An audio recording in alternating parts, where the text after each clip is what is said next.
Quran book है, ठीक है। और मैं कोई अपने मन से कुछ नहीं बोल रहा हूँ। ये जो है अभी वसीम रिजवी जी को मारने का जो धमकी मिला है जो है तो सुप्रीम कोर्ट में याचिका लगाए हैं, ठीक है। तो ये क्या बोलता है ये मैं पढ़ के आपको बताता हूँ। देखिए ये जो अभी सराय काले खां में एक इंसिडेंट है, देश में अभी ये तेलंगाना में भैंसा में हुआ है, जो ये बड़े बड़े दलित के चैंपियन हैं, जब मरता है दलित तो उसके घर पे भी नहीं जाते हैं। हिंदू में जब जब जब अपर कास्ट लोअर कास्ट का सिर्फ लड़ाई करवाना चाहते हैं, हिंदू को तोड़ना चाहते हैं और मीम भीम का कॉन्स्पिरेसी करके दलित को तोड़ के मुस्लिम को जोड़ के, इनको उनसे भी कोई मतलब नहीं, इनको चुनाव जीतना है, सत्ता चाहिए। से दलितों को समझना चाहिए कि भाई आप सराय काले खां में जब दलितों को मारा गया तो मुस्लिम समाज के लोगों ने मारने आए, तब तुम लोग कहां थे? और अगर जय भीम सच्चाई है तो भाई हमको क्यों मारने आए? कि आखिर जब दलित का मुस्लिम लड़का रेप करता है या बलात्कार करता है तब ये लोग क्यों नहीं जाते हैं? तो ये इनके इनको किसी से प्यार नहीं है। ये दिखाता है कि दलित के लिए प्यार नहीं है, सिर्फ उनके वोट बैंक बनाना चाहते हैं। मैं आपको एक आंकड़ा बताता हूं कि 70 सालों में अगर अभी कांग्रेस पार्टी बोलती है हम दलित हितैषी हैं, ठीक है, सब बोलती है, भाई मुझे बताओ 45% दलित परिवारों के पास गांव में जमीन नहीं है, इस पे क्यों नहीं आवाज उठाते हो? 4% दलित ही ग्रेजुएट हैं, इस पे आवाज क्यों नहीं उठाते हो? मेरे पास पूरा आंकड़ा है, देखिए ये 45% दलित लिखना पढ़ना तक नहीं जानता। तो एजुकेशन में 70 साल में दलितों के लिए क्या किया आपने? 45% दलित लिखना पढ़ना तक नहीं जानते, 54% दलित बच्चे कुपोषण के शिकार हैं, 27% दलित स्त्रियों स्वास्थ्य केंद्र की सुविधा नहीं है, 54% दलित बच्चे कुपोषित हैं। सारे आंकड़े रखे हुए हैं, ठीक है। तो इसके लिए आवाज 70 साल में आप बोलते हो, कांग्रेस वाले बोलते हैं हम दलित हितैषी हैं, ठीक है। तो भाई उनका डेवलपमेंट क्यों नहीं किए? दोस्तों स्वागत है आपका यूथ मीडिया टीवी पर। चर्चा करेंगे आज जो मसला एक सराय काले खां में हुआ, जहां पर एक हरिजन बस्ती में 20-30 लोगों की भीड़ ने घुसकर तलवार से एक पूरे बस्ती को बर्बाद करने की कोशिश करी। तलवार कट्टे सब थे उनके पास और यहां तक कि एक महिला को चाकुओं से गोदकर उसको घायल भी किया गया। इस पर चर्चा करते हैं शिवम पराशर जी से कि वो किस तरीके से देखते हैं, और इस चर्चा करेंगे उस पर कि जो लोग जय भीम और जय मीम का नारा देते थे आखिर वो लोग कहाँ गायब हो जाते हैं। अगर उसी दलित समाज के किसी बच्ची के साथ कुछ भी होता है तो वो सब वहाँ हाथरस पहुँच जाते हैं, अगर किसी अपर कास्ट वाले ने किया होता है तो। पर जहाँ मुस्लिम समाज का कोई व्यक्ति का नाम निकल के आ जाता है और वो दलित के साथ कुछ गलत कर देता है तो यही लोग गायब हो जाते हैं। कोई बॉलीवुड का सेलिब्रिटी नहीं दिखता, कोई विपक्ष दल का नेता नहीं दिखता, और जो ये लोग दलितों के पिछड़ों के नेता बनते हैं ये भी इन सब जगहों से गायब दिखते हैं। इस पर चर्चा करते हैं और आपको बताते हैं कि शिवम पराशर जी क्या सोचते हैं और किस तरीके से देखते हैं इसको। सबसे पहला सवाल तो मेरा यही रहेगा आपसे कि जो सराय काले खां में एक घटना होती है सिर्फ इसलिए एक बस्ती को तबाह करने की कोशिश करी जाती है कि उस बस्ती के एक लड़के ने, हिंदू लड़के ने एक मुस्लिम लड़की से शादी कर ली, उसके बाद उस पूरी बस्ती को तहस नहस करने की कोशिश करी गई। तलवार कट्टे चाकू लेकर लाठियां लेकर घुसते हैं। देखिए हम एक इंसिडेंट का जिक्र आज नहीं करेंगे, ठीक है। जैसे कि एक इंसिडेंट हम सराय काले खां के बोल के रह जाएंगे तो उससे नहीं होगा। ये समस्या क्यों है, इस समस्या का जड़ क्या है, आज हम लोग बात करेंगे इस समस्या का जड़। आपको याद होगा एक अंकित नाम का लड़का था, ठीक है, वो एक मुस्लिम लड़की से शादी किया, ठीक है। अंकित को मार दिया गया, उसका गलती क्या था कि मुस्लिम लड़की से शादी करी। तो ये जो है नॉर्मल कोई क्राइम नहीं है, इसके पीछे जो है एक आइडियोलॉजी है। उस आइडियोलॉजी को हम आपको बताते हैं। ये देखिए ये बुक है, कुरान बुक है, ठीक है। और ये मैं कोई अपने मन से कुछ नहीं बोल रहा हूँ। ये जो है अभी वसीम रिजवी जी को मारने का जो धमकी मिला है जो है तो सुप्रीम कोर्ट में याचिका लगाए हैं, ठीक है। तो ये क्या बोलता है ये मैं पढ़ के आपको बताता हूँ। देखिए ये वर्ष 9 है, ये वर्ष 9 है, सूरा नंबर 5 है, ठीक है। देखिए वर्ष 9 सूरा नंबर 5, ठीक है। मैं कुछ भी अपने मन से नहीं बोल रहा हूं, जो इस बुक में लिखा हुआ है, जो हमारे मुस्लिम भाइयों को जो मदरसे में जाते हैं जो उनको पढ़ाया जाता है, ये बाजार में बुक अवेलेबल है, आप पढ़ सकते हैं बुक देख के। देखिए इसमें क्या सूरा नंबर ये 5 में क्या लिखा हुआ है। अतः जब हराम वर्जित महीने बीत जाए जो मुशरिकों बहुदेववादियों को कत्ल करो, जहां पाओ और उन्हें पकड़ो और घेरो और हर घात में उनकी खबर लेने के लिए बैठो। फिर अगर वे तौबा कर ले और नमाज कायम करे और जकात दे तो उन्हें छोड़ दो, अल्लाह क्षमाशील और दयावान है, ठीक है। बहुदेववादियों, ठीक है, यहाँ बताया गया है मुशरिकों, ये कौन है? जैसे जो लोग मूर्ति पूजा करते थे, ठीक है, जो लड़की है ये, सॉरी, हाँ, जो ये लड़की थी ये मुस्लिम लड़की थी, एक लड़का था वो दलित समाज से था, ठीक है, वो प्यार करता था, दोनों शादी कर लिया। हमारा संविधान स्वतंत्रता देता है।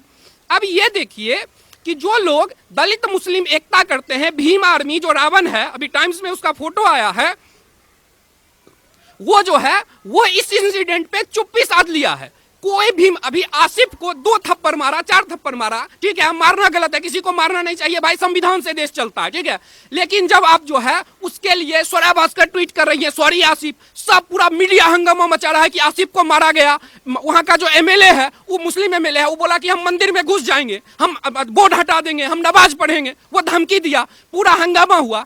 भाई वहां पे एक लड़की जो है वो अपने मन से शादी की है, ठीक है, लेकिन फिर भी कहीं कोई आवाज नहीं दिखाया जा रहा है। जिस तरह अंकित को मार दिया गया, आप न्यूज में सुनिएगा कि उसको भी मार दिया गया, क्योंकि कोई जो ये अंबेडकरवादी अपने आप को बताते हैं, बोलते हैं कि हम अंबेडकर, भाई अंबेडकर जी ने जो लिखा है वो कभी पढ़े हो? अंबेडकर जी का विचार क्या है, विचार को जानो। मैं आपको अंबेडकर जी का विचार बता रहा हूं, देखिए अंबेडकर जी क्या लिखते हैं। अंबेडकर जी का एक बुक है, उस बुक का नाम है पाकिस्तान और द इंडिया डिवीजन, यानी कि भारत, पाकिस्तान या भारत का विभाजन। इस बुक के पेज नंबर 103 पे बाबा साहब लिखते हैं कि बाबा साहब ने लिखा है, सांप्रदायिक समस्या बहुसंख्यक बनाम अल्पसंख्यक की राजनीति तभी समाप्त होगी जब जनसंख्या की अदला बदली होगी। यानी बाबा साहब पेज नंबर 103 में अपने बुक में लिखते हैं, ये जो पाकिस्तान और द पार्टीशन ऑफ इंडिया में लिखते हैं कि जो जितने मुस्लिम भारत में हैं इनको पाकिस्तान भेजना चाहिए और वहां जितने हिंदू हैं उनको भारत में रहना चाहिए। ये मैं नहीं बोल रहा हूं, ये अंबेडकर जी ने लिखा है। क्या रावण कभी जो बोलता है अपने आप को चंद्रशेखर उर्फ रावण, वो इस पे अंबेडकर जी बोलता है कि हम भीम आर्मी थे, जय अंबेडकर। अरे अंबेडकर जी को जय अंबेडकर बोलते हो, उनके विचारों पे तो चलो, अंबेडकर जी क्या बोले उसको तो मानो। मैं नहीं कहता हूं वो उस समय में अंबेडकर जी बोले, लेकिन संविधान में सभी को अधिकार दिया रहने के लिए, तो जो भारत में है वो सभी, हम सभी भाई हैं, इसमें क्या गलत है? लेकिन ये बोलता है कि जय भीम, जय अंबेडकर। अरे जय अंबेडकर, अंबेडकर जी बोले थे कि जो पाकिस्तान से दलित आते हैं उनको भारत में शरण देना चाहिए, ये अंबेडकर जी बोले थे। तो तुम सीए का विरोध, जामा मस्जिद के पास जाके रावण सीए का विरोध करता है। अरे तुम दलित के लिए लड़ते हो तो जो अंबेडकर जी बोले, अंबेडकर जी की बात तो मानो। मैं आपको आगे बताता हूं, अंबेडकर जी ने, उन्होंने ये डाला है दलित मुसलमानों के संबंध पे, पेज नंबर 367 में डाला है राइटिंग एंड स्पीच। आपको बुक बता रहा हूं, Ambedkar ji writing and speech, page number 367, ठीक है। अंबेडकर जी लिखते हैं, बाबा साहब अंबेडकर राइटिंग एंड स्पीच, पृष्ठ संख्या 367 पर वह दलित लिखते हैं कि अनुसूचित जातियों के लिए, चाहे वो पाकिस्तान में हो या हैदराबाद में, उनका मुसलमानों तथा मुस्लिम लीग पर विश्वासघातक होगा। यानी अंबेडकर जी उस समय लिख गए कि दलितों का मुसलमानों पे विश्वासघातक होगा। ये मैं नहीं बोल रहा हूं, ये पेज नंबर 367 पे अंबेडकर जी ने लिख के गया है। जय भीम, जय अंबेडकर। अंबेडकर जी की बात तो मानो। तो जो पाकिस्तान से भारत में आके आतंकवाद फैलाते हैं वो क्या है? देखिए, एक 5 साल का हिंदू हो या 5 साल का मुस्लिम हो, जो घर में पैदा होता है इंसान बन के पैदा होता है।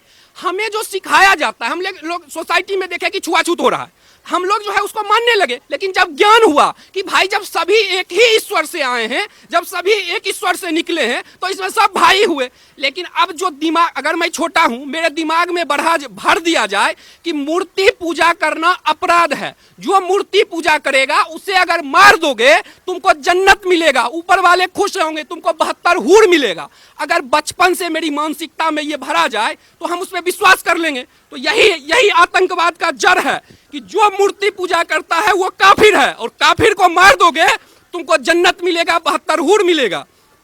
इसके खिलाफ हम लोगों को एकजुट होना चाहिए। हम नहीं कहता हूं कि हिंसा करना चाहिए, लेकिन शांति से हमें सोचना चाहिए कि जो समस्या है ये आतंकवाद, इसको कैसे दूर करना है। सर, एक जो जय भीम और जय मीम का नैरेटिव बनाने की कोशिश करी जाती है, जिसमें दलित समाज के भाइयों को और मुस्लिम समाज को जोड़ने की कोशिश करी जाती है, और कहीं ना कहीं उसको दलितों को हिंदुओं से तोड़ने की कोशिश करी जाती है, इसको क्या आप दलित भाइयों को समझने का वक्त आ गया है?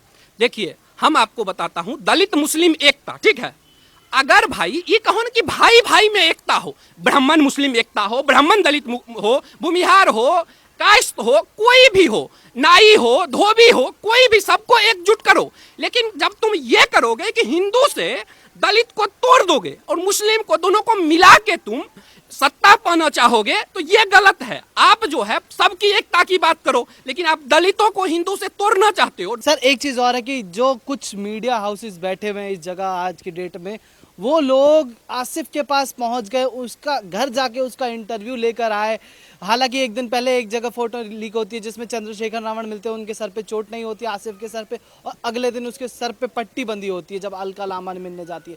तो सब ये नैरेटिव चलाते हुए दिखते हैं, पर जब दलित के साथ यहीं सराय काले खां में होता है तो कोई बॉलीवुड सेलिब्रिटी का एक ट्वीट नहीं आता, कोई प्रिंट मीडिया इसको दिखाता नहीं है, और कोई, जितने भी लोग बैठे हुए हैं नेता दिल्ली में खासकर, जो हाथरस पहुंच जाते हैं दौड़कर, वो यहाँ 20 किलोमीटर दूर सराय काले खां नहीं पहुंच पाते हैं। आपने सही बात कहा। जैसे लिंचिंग सब दिन होता था, ठीक है, मीडिया में एक नैरेटिव चलाया गया कि 2014 के बाद लिंचिंग हुआ, जबकि गांव समाज में कोई चोर पकड़ता है तो उसको लोग 10 थप्पड़ मारता है, तब पुलिस को देता है, उसमें किसी का मौत भी हो जाता है। तो 2014 के बाद जो है ये लुटियंस लॉबी जो है, ये टुकड़े टुकड़े गैंग जो है, ये जो है मोदी जी के खिलाफ एक लिंचिंग का नैरेटिव चलाने की कोशिश किया, षड्यंत्र, जो कि बाद में फेल हुआ, लीक हो गया कि कैसे ही लोग अवार्ड वापसी किए थे लिंचिंग के नाम पे। तो ये कुछ बॉलीवुड के सेलिब्रिटी हैं, कुछ मीडिया का एक भाग है जो 70 साल तक एक परिवार का दलाली करते आया है। वो ये एक षड्यंत्र रचा था। जब ये रिंकू शर्मा का हो, ये चंदन का यूपी में हो, इन सब का लिंचिंग होता था तो कोई सब चुप, कुछ नहीं बोलेंगे। लेकिन जैसे ही अखलाक का लिंचिंग हुआ, जुनैद का लिंचिंग हुआ, तो पहुंच गए 1 करोड़ देने केजरीवाल जी। अरे भाई, अखलाक को दिए, कोई दिक्कत नहीं मुझे, अब 2 करोड़ दो। लेकिन जब अंकित मारा जाता है, जब चंदन मारा जाता है, तो उसको 10 लाख तो दो, उससे उसकी मां से भी तो कहो कि तुम्हारा बेटा मर गया, वहां नहीं जाएंगे, लेकिन अखलाक और जुनैद के घर जाएंगे। क्यों ऐसा हिपोक्रेसी? क्यों? स्वरा भास्कर हो या कोई हो, ये आमिर खान हो, उनकी पत्नी को डर लगता है। अरे भाई ये बताओ, नसीरुद्दीन शाह से पूछते हैं कि जब चंदन को मारा जाता है, रिंकू को मारा जाता है, तुम्हारा डर कहां जाता है? ये हिपोक्रेसी क्यों?